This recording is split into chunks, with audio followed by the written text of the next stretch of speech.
Good morning, everybody. Just a number of questions in relation to the opening statement. My first question is in relation to the waiting list action plan. Obviously, the plan was to have a net reduction of 130,000 those that are on the waiting list. How is that progressing to date in this year? So, Deputy, it's behind target. I can get you the exact figures, one of my colleagues will. But the aim for the end of the year, Deputy, across the 3 different parts of the hospital waiting list, so if you take the outpatient department, the aim at the start of the year was that by the end of the year, 98% of people who were waiting would wait for 18 months or less. We're likely by the end of the year, after kind of a significant effort in the second part of the year, after COVID in the first part, to get to about 82% rather than 98%. So we are behind in that number. But as I said earlier on, the numbers are substantially down. That waiting list is down about 40% since the peak in 2021. So not where we want to be, but progress being made. Similarly, in the other 2 waiting lists, in terms of inpatient a day, where the target is for 98% to be waiting less than 12 months, we'll hit about 83%. And again, that waiting list is down about 40% since the peak. So not where we want to be, but progress being made. And the last one, we actually will more or less hit the target. So the scopes target is that 98% of people would wait less than 12 months. We should hit about 97%. And again, that one is substantially down since the peak. So there's substantial progress made, but definitely not where we would like to be. And as I said, most of these are well down on the peak and getting back to, in some cases, at where they were pre-COVID.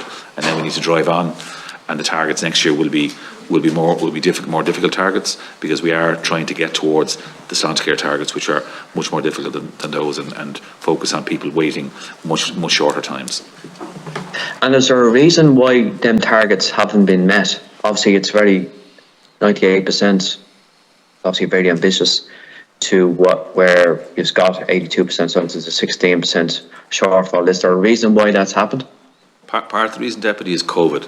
So the level of COVID in the first 6 months of the year, as I said at the start, in the first 3 or 4 or 5 days, I think in 2022, we had more COVID cases in the country than in 2020 in total.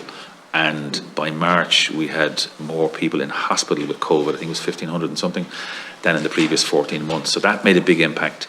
Obviously, the ongoing COVID impact is also hurting the hospitals. So some of the measures we've had in place, some of which we're now stepping down a bit, and colleagues can talk about that, are not conducive to being as productive as we would like. Some of the separate pathways we have to put in place. People are coming to us, the evidence is sicker and frailer, and therefore they're staying longer. So the elderly people are coming to us more frail, and elderly people tend to stay longer anyway, but they're staying even longer. So the system is trying to recover from that, and is not yet back to its full capacity, albeit it's getting there. Now, we've added capacity as well, so that's what's allowed us to make some of the progress. So there's some of the main reasons. I don't know if colleagues want to... Yeah, I think that summarises, Deputy. The only thing I'd add is the sort of 3 legs to the waiting list action plan. One is the core work in terms of trying to get more value out of what we have in the system already, the resources, the theatres and so on. 2 is various modernisation initiatives around policies, around technology and so on. And thirdly then are some of the clinical pathways in terms of trying to change the models in terms of where people are treated. And there's some really good examples there. Ophthalmology being one. Dr. Henry might want to talk to some of those, but there's a range of examples of those that are also going to be rolled out. But the core reason at the start of the year essentially was the impact of COVID, both on staff, staff's absences, and also in terms of the impact on the system. And we will see, Deputy, typically in this period through the winter, that obviously brings pressure on scheduled care as the hospitals have to prioritise emergency care. And it's positive, that people are not waiting for years for very basic kind of procedures and so forth. Now, obviously, there's people that have a different experience than that.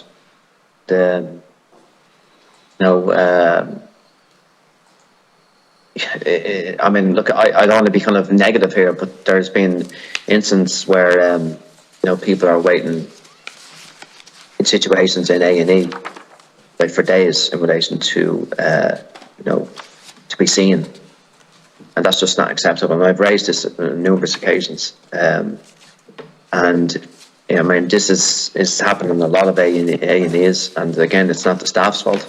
This is in relation to factors that are kind of should have been kind of foreseen in relation to capacity and so forth.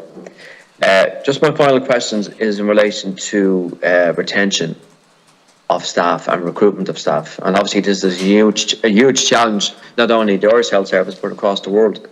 But one factor that is, I suppose, is a driving force in relation to retention of staff is obviously we have a situation, kind of a cost of living crisis at the moment around accommodation for healthcare staff, and if you're trying to recruit people from outside the state, they're going to be looking at obviously what's obviously the wages and so forth, but obviously accommodation, and accommodation particularly in Dublin is really extremely difficult to get any sort of accommodation.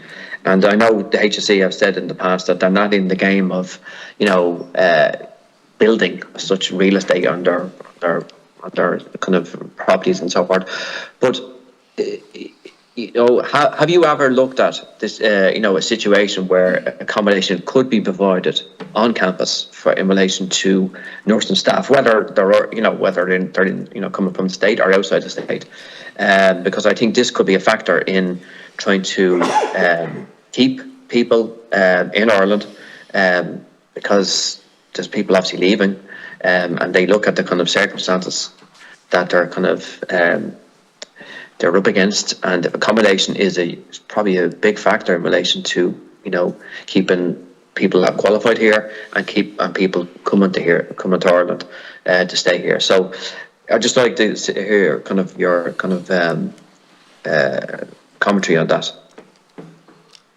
I think, Deputy, look, there's no doubt it's a growing issue. The question of accommodation comes up more and more. And now you'll hear colleagues talk about the fact that some of even the hospital side, some of the urban-based hospitals, which typically would have had better opportunities, let's say, to recruit staff and retain staff in the past, are now experiencing negative impacts on that. So it's still the case that provision of accommodation it's not within the core competency of the HSE. It's something we've done in the past. We have, not just for nursing staff, we have provided accommodation in the past, in the distant past. So I've no doubt, as government and other colleagues consider all of the policy options around retention of essential workers, accommodation is an issue that is, as I said, starting to be talked about more and more. So the HSE is not averse to playing whatever role is appropriate for it in that context, because it is coming up more and more as a real issue in terms of attracting and retaining, particularly attracting younger staff.